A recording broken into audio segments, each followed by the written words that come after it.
الحمد لله رب العالمين. اللهم صل وسلم وبارك على محمد وعلى ال محمد. اللهم انفعنا بما علمتنا وعلمنا ما ينفعنا وزدنا علما وبارك لنا في علمنا وارزقنا الاخلاص في القول والعمل كاملا ونسألك اللهم علما نافعا لا ينسى توفيقا دائما وصحة ويقينا آمين يا رب العالمين. Alhamdulillah kaum muslimin rahimahullah, kita berjumpa kembali dalam majelis ilmu pada bulan Syawal ini setelah kita libur satu kali Idul Fitri, dan kita akan mempelajari pada pertemuan kali ini satu kitab yang baru, yaitu kitab yang ditulis oleh Al-Imam An-Nawawi rahimahullah ta'ala. Kitab ini biasa disebut dengan kitab Al-Adhkar, kitab tentang zikir-zikir. Kitab ini cukup tebal, setebal kitab Bulughul Maram. Tetapi saya ambil di dalamnya satu pembahasan saja, yaitu tentang zikir pagi dan sore. Maka muncullah satu buku yang tipis ini diambil dari satu bab di dalam kitab Al-Adhkar karya Al-Imam An-Nawawi rahimahullah ta'ala. Jadi program saya untuk kajian Jumat sore ini adalah kita akan mempelajari kitab-kitab hadis karangan para ulama-ulama kita yang terdahulu. Kita jangan mempelajari hanya Bulughul Maram saja. Jangan mempelajari hanya Riyadhus Shalihin saja. Terus-terusan Bulughul Maram, Riyadhus Shalihin sehingga tidak kenal dengan kitab yang lain. Kita pelajari kitab-kitab yang lain.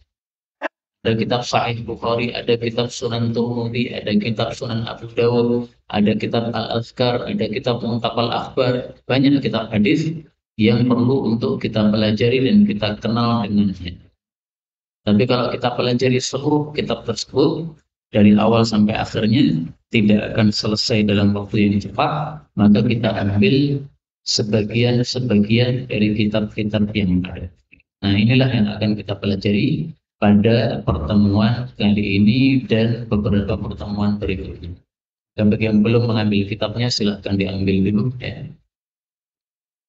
Baik, kita mulai membaca dari halaman pertama. Bismillahirrahmanirrahim. Adhkarus sabahi wal masai, zikir-zikir pagi dan sore. Wa fihi sittuna hadisan. Di dalamnya ada 60 hadis. Di kitab panjenengan belum ada tulisan ini karena ini tambahan dari saya belakangan. Lil Imam Nawawi rahimahullah ta'ala, karya Imam Nawawi, semoga Allah merahmati beliau. Wafat tahun 676 Hijriyah.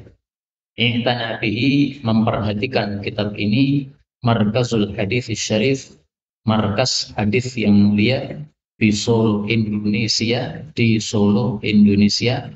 Ini WhatsApp saya 085879534419. Tapi nomor ini hari-hari ini tidak bisa dihubungi dengan telepon, jangan menelpon, nggak bisa. Dihubungi dengan WA saja bisanya. Litadrisil Jum'ah, untuk pengajian hari Jumat di Jami' Darussalam di Masjid Darussalam, Sragen, tahun 1443 Hijriah atau 2022 Miladiyah. Darul Athar, Misr. Kemudian pada halaman yang kedua, qala al-muallif hafizahullah ta'ala, Bismillahirrahmanirrahim. Qala al-Imam An-Nawawi, berkata Imam Nawawi rahimahullah ta'ala, semoga Allah merahmati beliau. Kata-kata Nawawi ini boleh dibaca dengan waw yang panjang, Nawawi ditambah alif begini, atau Nawawi pendek, boleh. Karena Nawawi ini diambil dari satu kota bernama kota Nawa, panjang. Nah, maka orang yang berasal dari kota tersebut boleh disebut Nawawi atau Nawawi. Beliau mengatakan fi kitabihi, dalam kitab beliau yang berjudul Hilyatul Abrar, perhiasan bagi orang-orang baik. Wa syi'arul akhyar, dan tanda bagi orang-orang baik. Fi talkhisid da'awat, di dalam meringkas doa-doa, wal adhkar, dan zikir-zikir.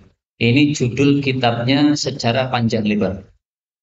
Tapi kemudian diringkas oleh para ulama dengan judul kitab Al-Adhkar.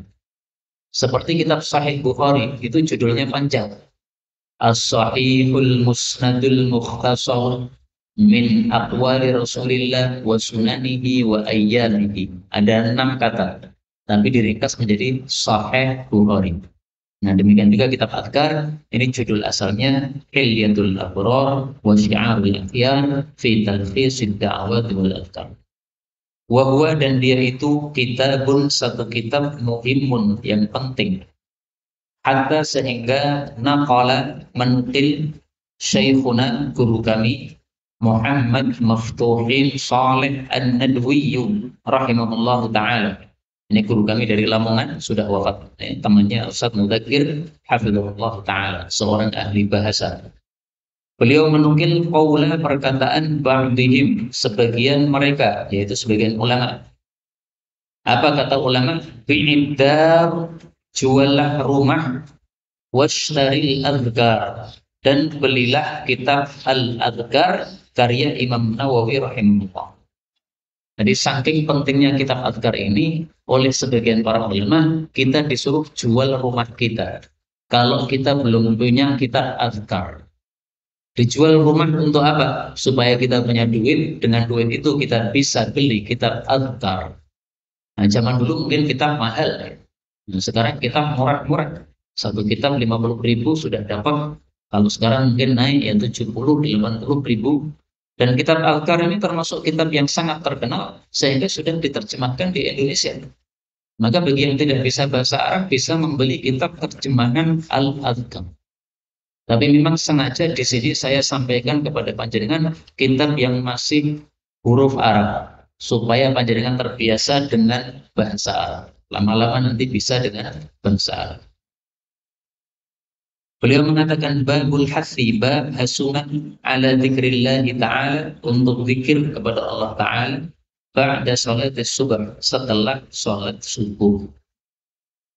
Beliau mengatakan i'lam, ketahuilah, anna, bahwasanya asyrafa, paling mulia, awqatiz zikri, waktu-waktu zikir, fin nahari, di siang hari, adalah adzikru, berzikir, ba'da salatis subhi, setelah salat subuh.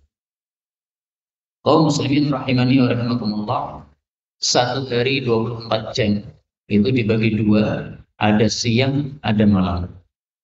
Secara umum malam adalah waktu yang lebih utama daripada siang.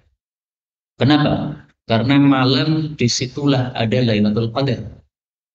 Karena malam disitulah ada sepertiga akhir malam, di mana Allah turun ke langit dunia untuk mengatakan, siapa yang berdoa saya kabulkan, siapa yang meminta saya beri, siapa yang minta ampun saya ampuni. Itu tidak terjadi pada siang hari. Maka malam lebih utama daripada siang. Kemudian dari waktu malam ini yang paling utama adalah sepertiga malam terakhir.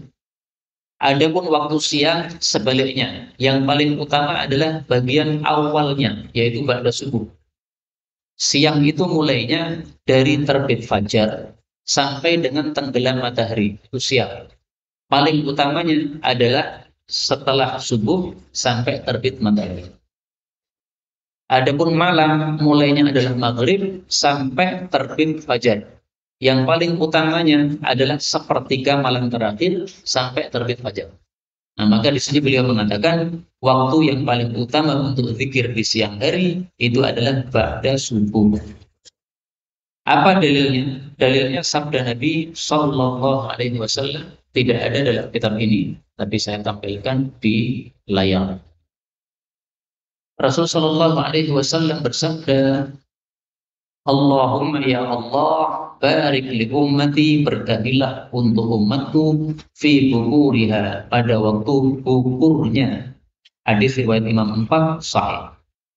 Ini diriwayatkan oleh Sakhr Al-Ghamidi. Sakhr Al-Ghamidi ini seorang sahabat Nabi pedagang. Karena dia mendengar sabda Nabi, berkahilah umatku pada waktu bubur, maka dia pun menggunakan waktu bubur untuk mengirim dagangan-dagangannya. Pada subuh dia kirim dagangan. Bubur itu adalah waktu pada subuh sampai terbit matahari. Itu waktu bubur. Itu waktu yang barokah.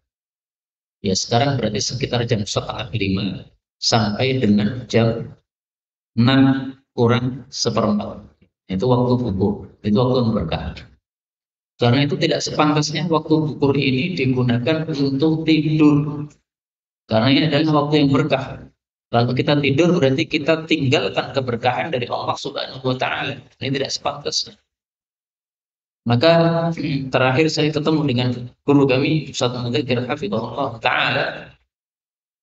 Beliau malam tidak bisa tidur sehingga terpaksa begadang.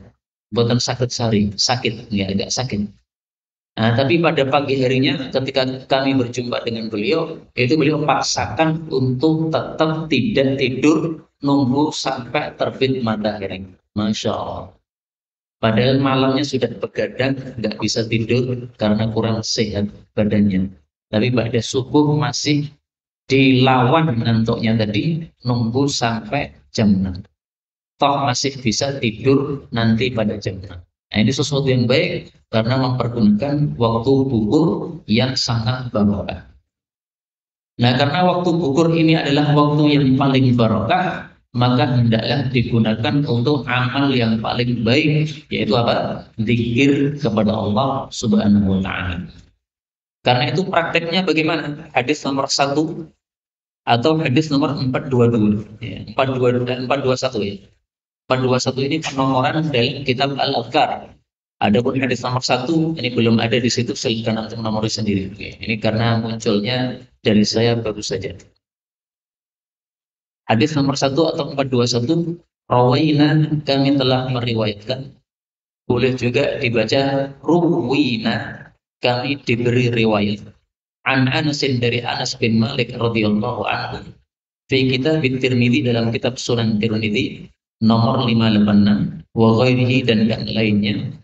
Qala, Anas mengatakan, qala Rasulullah sallallahu alaihi wasallam, man, barang siapa shallal fajr, salat subuh, fi jama'atin, berjamaah, thumma, kemudian qa'ada, duduk, yadhkurullah ta'ala, berzikir kepada Allah ta'ala, hatta, sehingga tatlu'an, terbit, asyamsu, matahari. Summa, kemudian salat rak'ataini, 2 rakaat. Kanat, adalah, lahu, bagi orang itu, ka'ajri hajjatin, seperti pahala haji, wa umratin, dan umrah, tamatin, sempurna, sempurna, sempurna. Ini diulangi oleh Nabi 3 kali untuk penegasan atau takkid.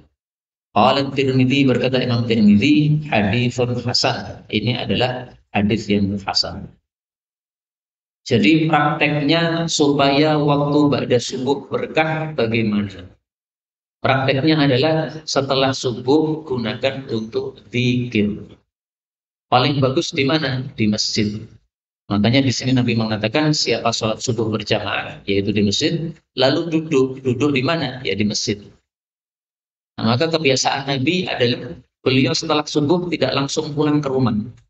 Meskipun rumah beliau itu mepet dengan Masjid Nabawi, tapi beliau tidak pulang. Beliau tetap berada di mihrabnya, tempat pengimaman, menunggu sampai matahari terbit. Begitu matahari terbit sempurna, baru beliau meninggalkan tempat. Salat 2 rakaat, boleh di tempat tersebut, boleh juga di dalam rumahnya. Di dalam rumahnya lebih utama daripada sholat di masjid kalau memang di masjid banyak orang. Tapi di masjid juga tidak ada masalah. Nah, ini adat seperti ini dilakukan oleh para ulama. Termasuk di antara mereka adalah Al-Imam Ibnu Taimiyah. Beliau ba'da subuh tidak pulang, tapi duduk di masjid. Untuk apa? Biasanya Ibnu Taimiyah membaca surat Al-Fatihah ba'da subuh. Diulang-ulang sampai terbit matahari. Apakah boleh seperti itu? Boleh. Loh kan nggak ada dalilnya baca Al-Fatihah pada subuh. Memang tidak ada dalilnya. Tetapi bukankah membaca Quran pada subuh boleh dan Al-Fatihah termasuk Al-Quran? Berarti boleh membaca Al-Fatihah pada subuh ulang-ulang. Yang penting ketika melakukannya jangan meyakini atau mengatakan inilah sunnah Nabi. Itu nggak boleh. Maka Ibnu Taimiyah biasanya baca Fatihah diulang-ulang. Adapun kenapa Ibnu Taimiyah kok pilih Al-Fatihah, kok tidak surat yang lain? Itu karena sabda Rasulullah Shallallahu Alaihi Wasallam. Beliau mengatakan, Abdul Quran, Al-Quran yang paling utama adalah surat Alhamdulillahi Rabbil Alamin, yaitu surat Al-Fatihah, hadis riwayat Hakim. Yang dimaksud paling afdol itu menurut para ulama adalah paling banyak pahalanya. Di sana-sana panjenengan baca 7 ayatnya Al-Fatihah pahalanya lebih besar daripada 7 ayat surat yang lain. Makanya Ibnu Taimiyah mengulang-ulang Al-Fatihah, diulang-ulang terus sampai terbit matahari.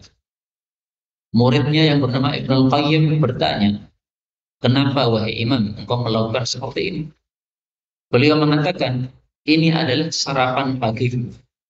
Kalau saya tidak sarapan pagi seperti ini, maka akan lemah kekuatan saya. Maka Ibnu Taimiyah ini seorang ulama terkenal sangat kuat, kuat dalam amar ma'ruf nahi munkar, kuat di dalam ibadahnya, kuat di dalam tenaganya, dan sebagainya. Di dalam ilmunya juga kuat. Nah, kata beliau, rahasia kekuatan saya pada sarapan pagi saya, yaitu sarapan paginya zikir Al-Fatihah pada subuh. Kaum muslimin rahimani wa rahimakumullah, untuk ibu-ibu yang salatnya di rumah tidak di masjid, masih bisa menerapkan hadis ini, yaitu berzikir setelah subuh sampai terbit matahari. Karena menurut Al-Imam At-Tibi atau yang lain, bahwasanya duduk berzikir ini tidak harus di masjid. Beliau mengatakan di dalam kitab Syarah Mishkat bahwasanya kalaupun dia duduknya di rumah untuk berzikir, fakadzalik, maka fadilahnya tetap sama. Adapun disebutkan duduk berzikir di masjid itu karena biasanya orang setelah subuh duduk berzikir di mana? Di masjid. Tapi seandainya tidak di masjid, karena memang dia sholatnya di rumah, ya sudah duduknya di rumah dan tidak harus duduk. Yang penting zikirnya. Seandainya dia sambil nyapu rumah, sambil terus berzikir kepada Allah Subhanahu wa taala, tetap mendapatkan fadilah ini. Rahmat Allah itu luas, tidak sempit. Kalau engkau sempit-sempitkan, ini harus berada di masjid. Kalau tidak di masjid, maka tidak mendapatkan fadilah ini. Yang terserah engkau. Tetapi kata sebagian para ulama yang kitab Syarah Mishkatul Mushabih, ini bisa dilakukan hadis ini meskipun di rumah kita masing-masing. Memang lebih utamanya di masjid karena masjid adalah tempat yang paling afdal. Tapi seandainya ya berada di rumah, yang penting kita zikir kepada Allah Subhanahu wa taala, maka masih mendapatkan pahala haji dan umrah. Kita lanjutkan hadis yang kedua atau hadis 422.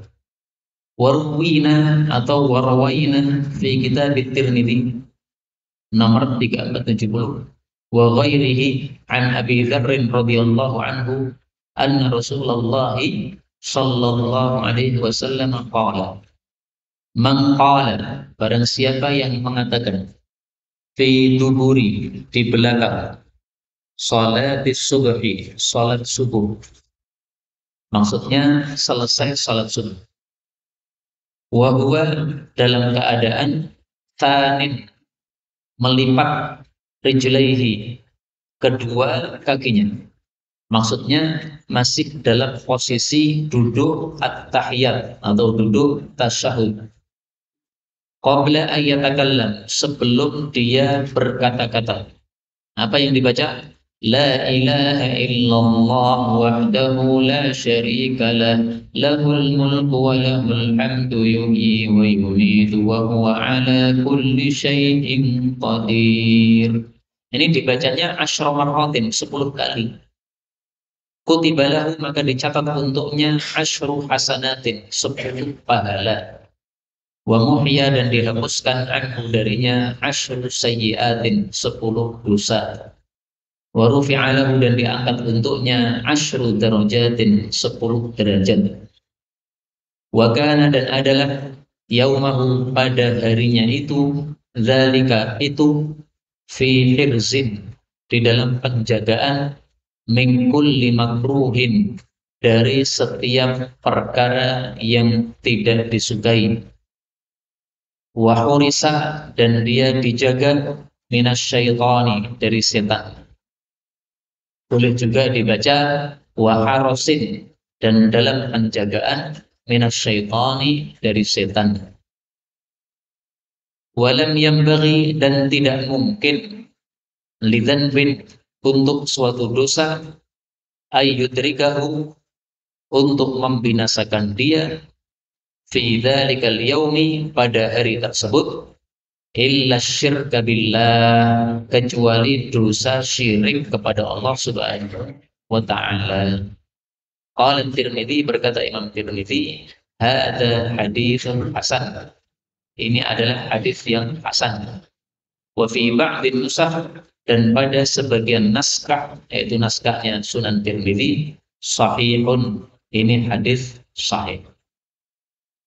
Jadi kaum muslimin rahimani wa rahimakumullah, setelah sholat subuh tolong dibiasakan posisi duduk jangan diubah setelah salam dari sholat itu sampai panjenengan selesai membaca tahlil ini 10 kali.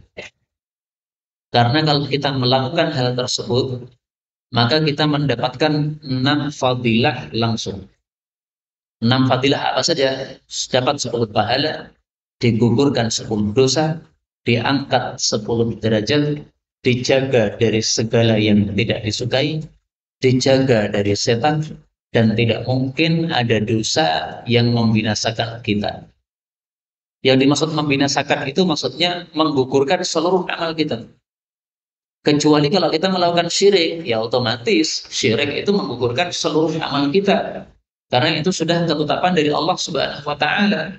Allah mengatakan dalam Al-Qur'an, la in asyrakta la yahbatanna 'amaluka.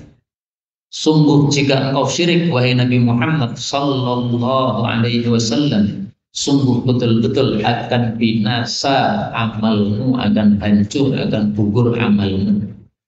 Nabi Muhammad saja kalau syirik amalnya gugur, apalagi kita. Ini disebutkan pada surat Az-Zumar ayat 65. Allah mengatakan walaqad uhiya ilaika, telah diwahyukan kepada engkau wahai Nabi, wa ilal ladina min qablik, juga kepada orang-orang sebelum engkau, yaitu para nabi sebelumnya. La in asyrakta, sungguh jika kamu syirik, la yahbatanna 'amaluk, sungguh betul-betul amalmu akan gugur semuanya. Jadi amal-amal yang lalu semuanya sudah hilang. Nah, itu makna dari yudrikahu. Ya, tidak mungkin ada dosa yang membinasakan dia. Membinasakan ini maksudnya apa? Menggugurkan seluruh amalnya. Nah, ini fadilah yang kita dapatkan kalau kita membaca tahlil ini setelah subuh 10 kali. Yang sudah biasa melakukan silakan dilanjutkan, diniatkan sampai mendapatkan husnul khatimah.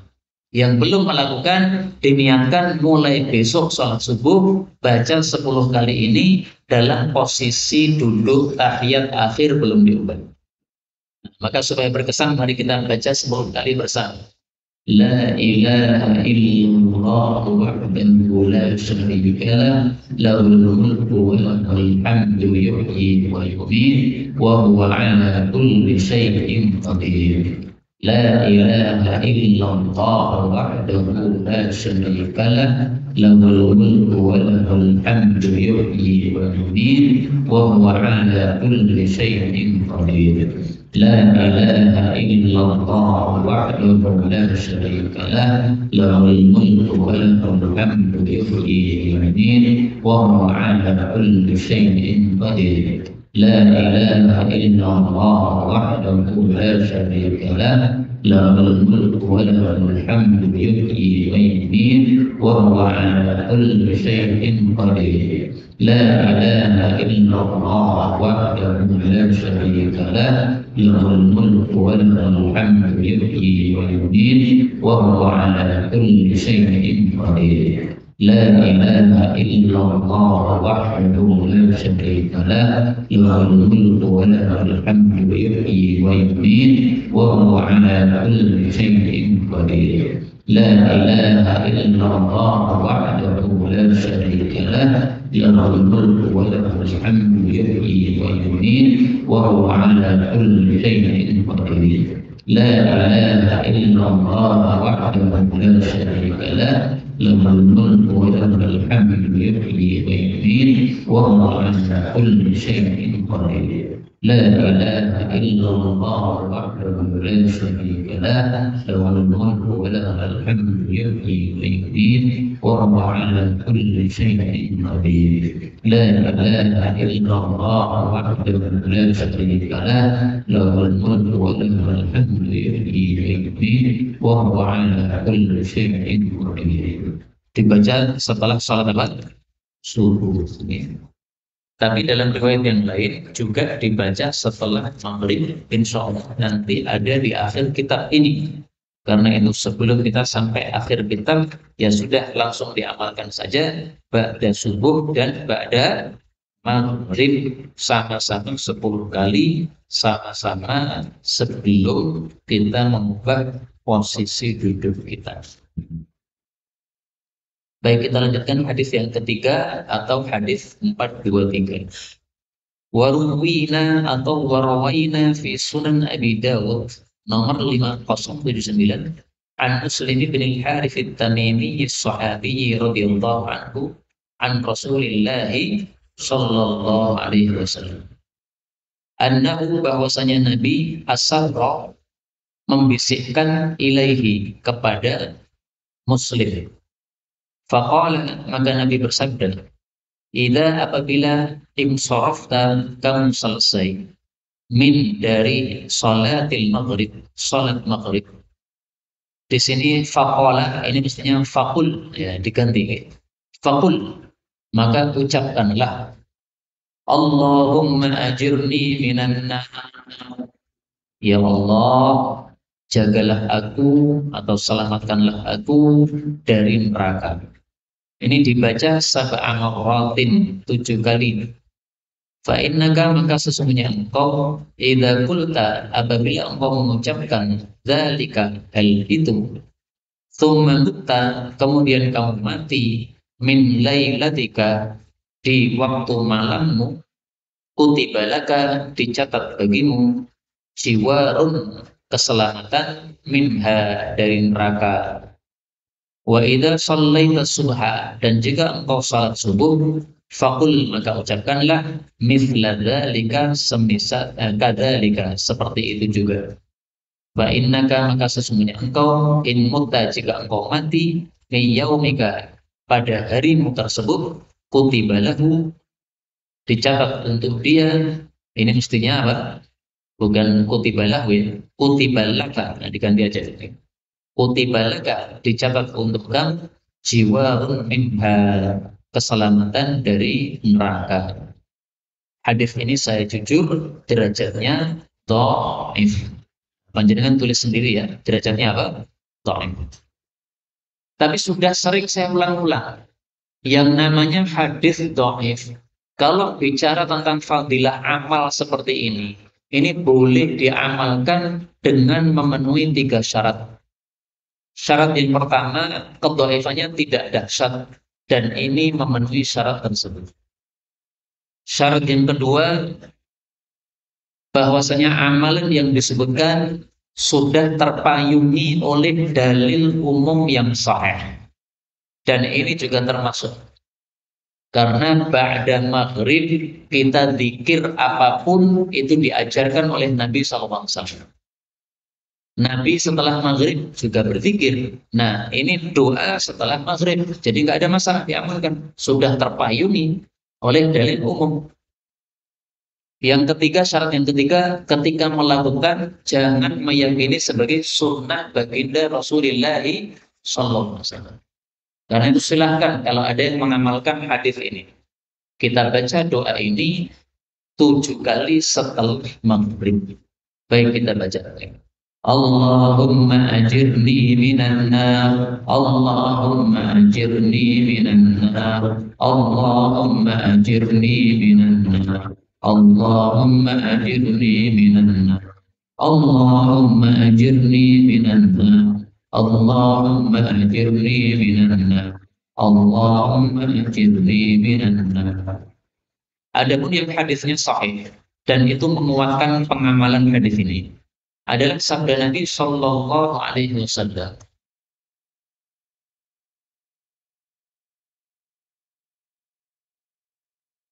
Beliau mengatakan,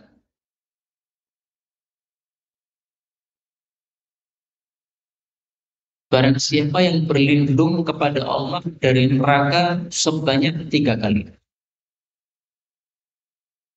maka neraka mengatakan, ya Allah, jagalah dia dari saya. Nah, ini hadisnya. Man sa'alallah al-jannah thalatha marrat. Siapa yang minta surga kepada Allah diulang 3 kali. Qalatil jannah, berkata jannah, Allahumma adkhilni jannah. Ya Allah, masukkan dia ke dalam jannah. Wa man istajara minan nar, siapa yang minta perlindungan dari neraka, thalatha marrat 3 kali. Qalatin nar, berkata neraka, Allahumma ajirhu minan nar. Ya Allah, selamatkan dia dari neraka. Hadis riwayat Tirmidzi, derajatnya sahih. Nah, maka hadis yang dhaif tadi seandainya diamalkan pada maghrib kita baca 7 kali tidak masalah, 3 kali juga tidak masalah. Kalau dalam hadis yang sahih disebutkan 3 kali saja sudah mendapatkan fadilah. Kalau dibaca 7 kali berarti fadilahnya double. Setiap 3 kali kita baca, neraka mengatakan, ya Allah, selamatkan orang ini dari neraka. Nah, 3 kali lagi kita baca, neraka mengatakan lagi, Allah, selamatkan orang ini dari neraka. Nah, maka 7 kali boleh, 3 kali juga boleh. Kemudian hadis yang keempat atau hadis 424. Warwina atau warwaina fi musnadil Imam Ahmad juz 6 halaman 294. Wa Sunan Ibni Majah nomor 925. Wa kitab Ibni Sunni. Ini jangan salah baca ya, bukan Ibnu Sina. Lah, Ibnu Sina itu bukan ulama, tapi dia ahli dokter-dokteran. Ini Ibnu Sunni, ini ulama. Pada nomor 108. An Ummi Salamah, dari Ummi Salamah istri Nabi radhiyallahu anha qalat, karena adalah kebiasaan Rasulullah sallallahu alaihi wasallam apabila salat subha, telah salat subuh, qala, beliau mengucapkan, Allahumma ya Allah, inni as'aluka, sesungguhnya aku minta kepada Engkau, ilman nafi'an, ilmu yang manfaat, wa amalan mutaqabbala, dan amal yang diterima, wa rizqan thayyiba, dan rizki yang baik, maksudnya rizki yang halal. Kaum muslimin rahimani wa rahimakumullah, hadis ini menunjukkan 2 hal. Yang pertama, setelah sholat subuh disunnahkan untuk berdoa. Karena itu sungguh salah orang-orang yang mengatakan tidak ada doa setelah sholat. Salah itu. Sebagian orang kan mencela kalau ada orang setelah sholat angkat tangan, katanya bid'ah, ngawur itu.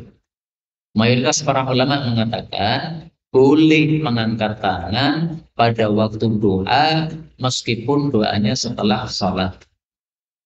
Meskipun tidak ada hadis yang menunjukkan bahwasanya Nabi setelah sholat angkat tangan, tidak ada memang. Tapi hadis-hadis umum tentang fadilah mengangkat tangan ketika berdoa itu mencakup juga doa setelah sholat. Kemudian setelah sholat katanya tidak ada doa. Doa itu ketika dalam sholat, itu perkataan batil. Kenapa batil? Beberapa hadis kita temukan Nabi berdoa setelah sholat. Salah satunya hadis ini. Idza shalla, apabila telah sholat, berarti selesai sholat. Bahkan dalam hadisnya Ibnu Majah ada tambahan hina salam, ketika telah salam. Berarti doa ini dibaca setelah salam. Berarti setelah sholat. Maka silahkan berdoa setelah sholat, tidak ada masalah. Mengangkat tangan juga tidak ada masalah. Tapi lebih baik memang kadang mengangkat tangan, kadang tidak, supaya tidak dianggap bahwa mengangkat tangan setelah sholat adalah apa? Sunnah. Supaya tidak ada anggapan seperti itu. Ini yang pertama. Yang kedua, hadis ini menunjukkan bahwasanya kita disunnahkan untuk meminta kepada Allah 3 perkara ini. Ilmu yang manfaat, amal yang diterima, rizki yang halal. Dan ini menurut saya mengumpulkan segala kebaikan. Manusia itu butuh apa sih dalam hidup ini? Pertama yang paling dibutuhkan ilmu. Karena kalau tidak punya ilmu dia akan sesat. Kalau sesat masuk neraka. Na'udzubillah.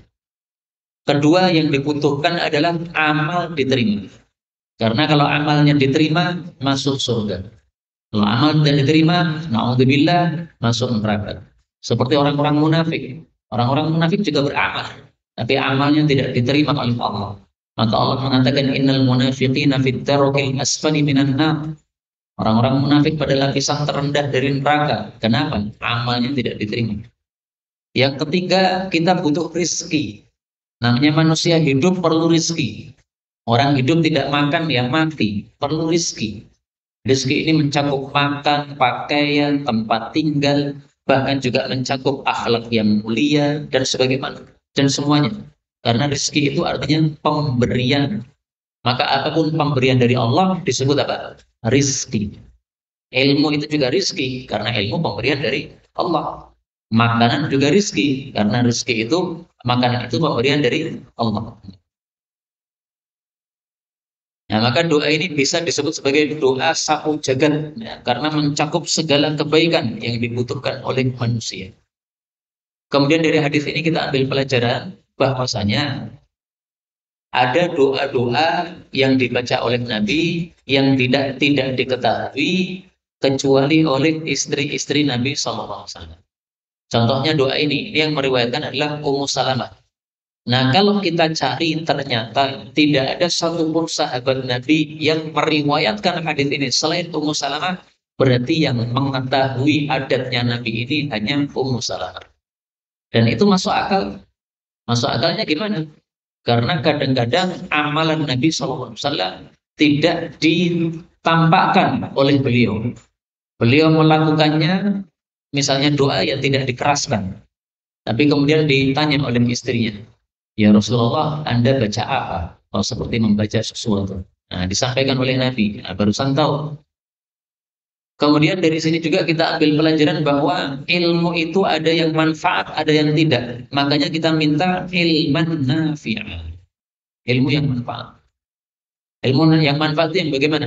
Ilmu yang kita amalkan. Itu ilmu yang manfaat. Banyak orang berilmu tapi tidak mengamalkan ilmunya. Itu tidak manfaat. Tahu bahwasanya ini haram, tapi masih tetap diambil. Nah, itu ilmu tidak bermanfaat. Tahu tidak riba haram? Tahu. Ayatnya ngerti. Di surat apa? Baqarah. Bisa baca? Bisa. Tapi kok masih mau bertransaksi riba, ilmunya orang manfaat. Nah, kita minta ilmu yang manfaat. Sebagaimana perintah Nabi Shallallahu Alaihi Wasallam, "Sallallahu ilman nafi'an." Beliau mengatakan, minta kepada Allah ilmu yang manfaat. Wa ta'awwadu billah, berlindunglah kepada Allah min ilmi la yanfa', dari ilmu yang tidak manfaat. Hadis riwayat Ibnu Majah disahihkan oleh Ibnu Hibban. Demikian juga menunjukkan bahwa amal itu ada yang mutaqabbal, ada yang diterima, ada juga yang tidak diterima. Amalannya orang-orang kafir, nggak ada yang diterima oleh Allah. Apakah orang kafir beramal? Banyak orang kafir beramal. Bahkan sebagian orang kafir sosialnya lebih tinggi daripada orang beriman. Ketika terjadi di Aceh tsunami di Aceh, apakah yang memberikan bantuan hanya orang Muslim? Tidak. Negara-negara kafir pun juga memberikan bantuan sosial. Sama sekali tidak mempamrih apa-apa, tapi tidak ada nilainya di hadapan Allah Subhanahu wa taala. Kenapa? Karena mereka tidak punya iman kepada Allah. Sebagaimana disebutkan dalam Al-Qur'an, "Wa ma mana'ahum an tuqbala minhum nafaqatuhum," dan tidaklah mencegah mereka untuk diterima nafkah-nafkah atau infak-infak mereka, illa annahum kafaru billahi wa birrasulih, kecuali gara-gara mereka kafir kepada Allah dan Rasulnya. Maka amalannya orang kafir tidak diterima oleh Allah. Amalannya orang munafik juga sama, tidak diterima oleh Allah. Kenapa? Munafik itu hakikatnya kafir. Allah mengatakan wala yatuna sholata illa hum kusala. Mereka tidak melakukan sholat kecuali dalam kondisi malas. Ini orang munafik. Amalnya tidak diterima oleh Allah. Surat At-Taubah ayat 54. Kemudian hadis ini menunjukkan juga bahwa rizki itu ada yang halal, ada yang haram. Semua manusia oleh Allah rizkinya sudah ditetapkan, nggak berubah. Panjenengan masih sebagai janin dalam perut ibu, itu sudah ditetapkan. Rizkimu nanti ketika hidup di dunia sekian. Tidak akan mati kita kecuali rizki yang ditetapkan tadi sudah kita ambil semua. Kalau sudah diambil semua baru mati.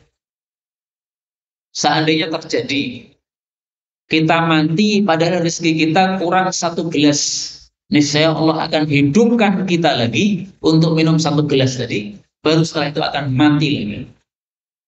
Karena apa? Rezekinya belum lengkap diambil.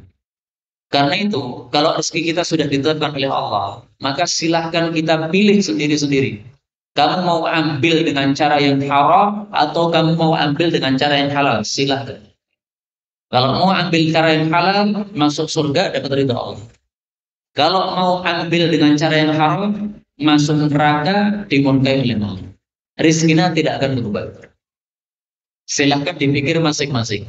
Yang mengambil rizki dengan cara haram, ketahuilah bahwa kamu ambil cara haram, rizkimu tidak berubah. Kamu ambil cara halal, rizkimu juga tidak berubah. Kenapa? Sudah ditetapkan.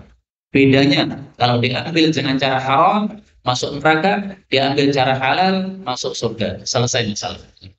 Jadi sepele sebenarnya dalam Islam ini, rizki itu sudah diatur oleh Allah, tinggal kita pilih cara mana untuk mengambilnya. Hadis yang kelima atau 425. Waruwina atau rawaina fihi. Maksudnya kitabnya Ibnu Sunni nomor 115. An Suhaib radhiyallahu anhu. Suhaib ini sahabat Nabi dari Romawi. Jadi dia bukan seorang Arab ya, tapi dia orang Ajam. Anna Rasulullah sallallahu alaihi wasallam, bahwasanya Nabi sallallahu alaihi wasallam karena adalah biasanya yuharriku, menggerak-gerakkan syafataihi, kedua bibirnya, ba'da, setelah salatil fajri, salat subuh, bisyai'in, dengan sesuatu, yaitu sesuatu zikir. Faqultu, maka saya berkata, ya Rasulullah, wahai Rasulullah, ma hada, apakah ini alladzi taqul, yang Anda ucapkan? Qala, beliau mengatakan, Allahumma ya Allah, bika, hanya denganmu, uhawil, aku berusaha, wabika, dan hanya denganmu, usawil, aku menyerah, wabika, dan hanya denganmu, uqatil, aku berperang. Hadis ini menunjukkan bahwa Rasul Shallallahu Alaihi Wasallam punya kebiasaan setelah subuh berzikir sambil mulutnya bergerak-gerak. Apa yang beliau baca? Kalimat ini. Allahumma bika uhawil wa bika usawil wa bika uqatil. Mari kita baca.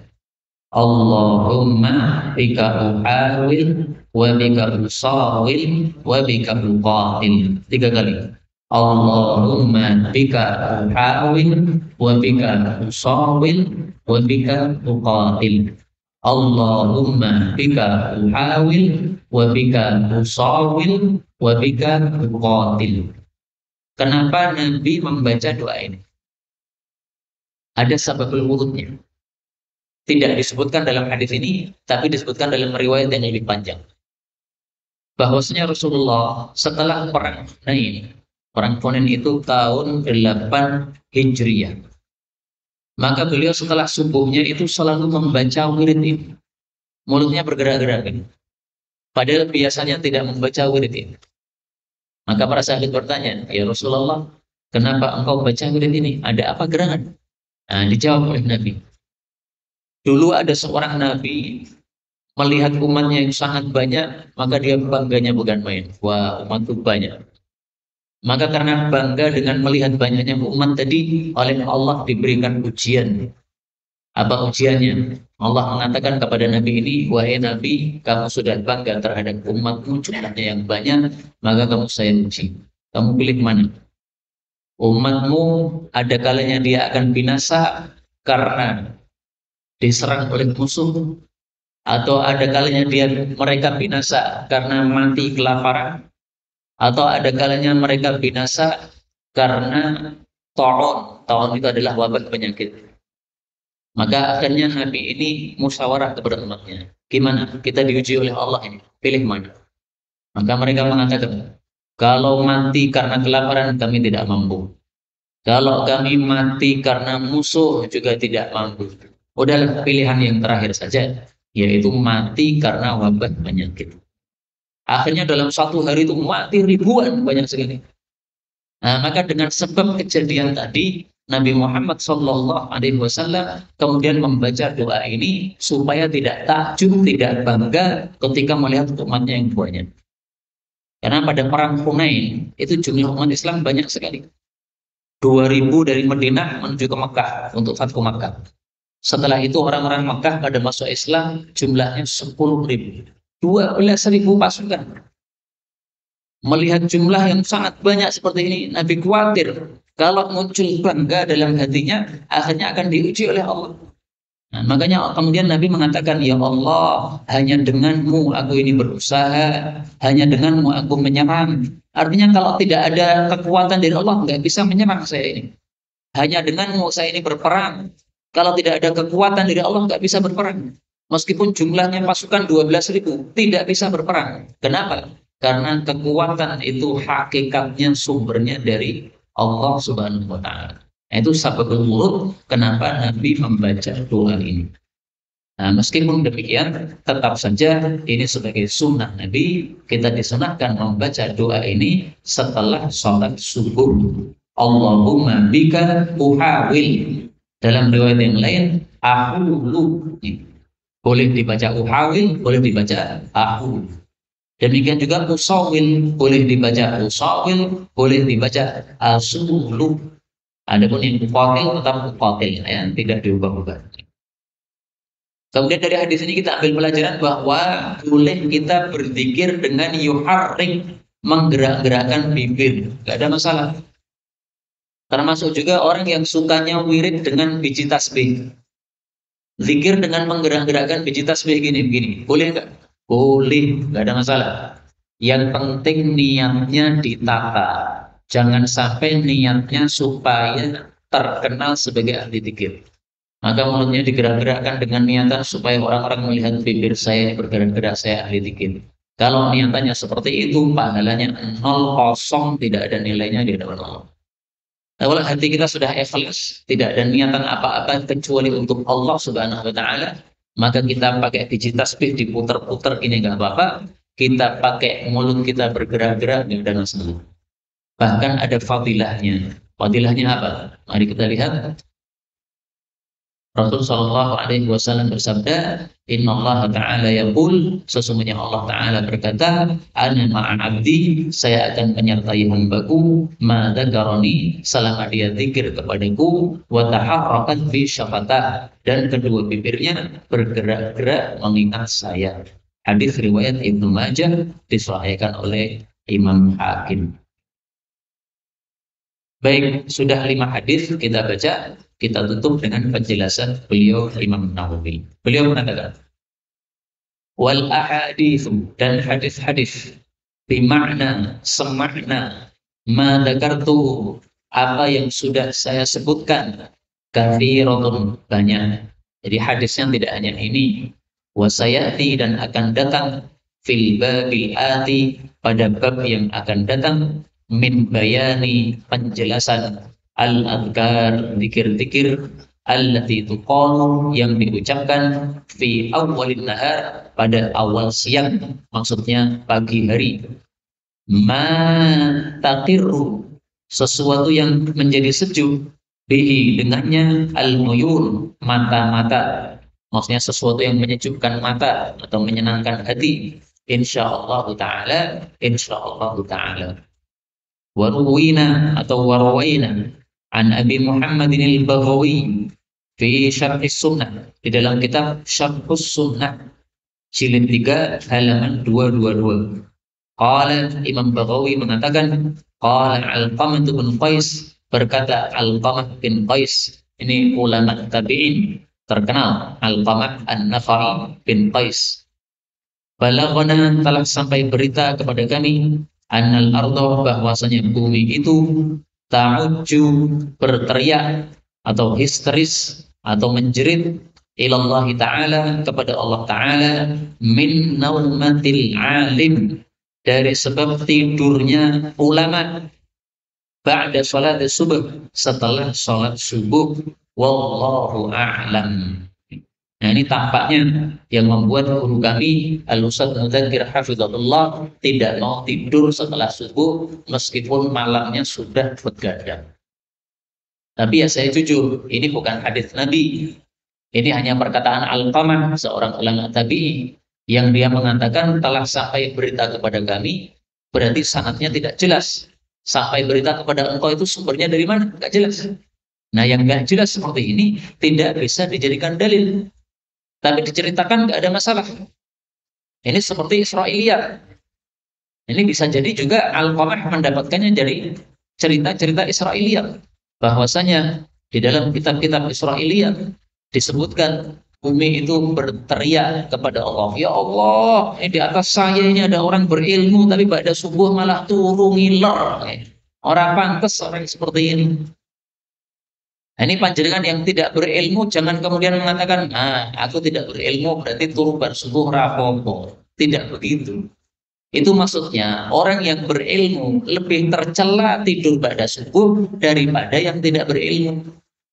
Tapi saya yakin panjenengan ini semuanya masing-masing adalah orang yang berilmu kalau dibandingkan dengan orang yang tidak pernah ngaji. Maka panjenengan juga termasuk alim kalau dibandingkan orang-orang yang tidak pernah ngaji. Jangan tidur pada subuh menyebabkan buminya berteriak nangis gara-gara ada orang tidur di atasnya pada subuh. Kaum muslimin rahimani wa rahimakumullah, andaikan riwayat ini sahih, bahwasanya bumi berteriak kepada Allah, ini sesuatu yang wajar, nggak ada masalah. Memang bumi itu bisa bicara berdasarkan dalil yang lain. Mari kita lihat dalilnya.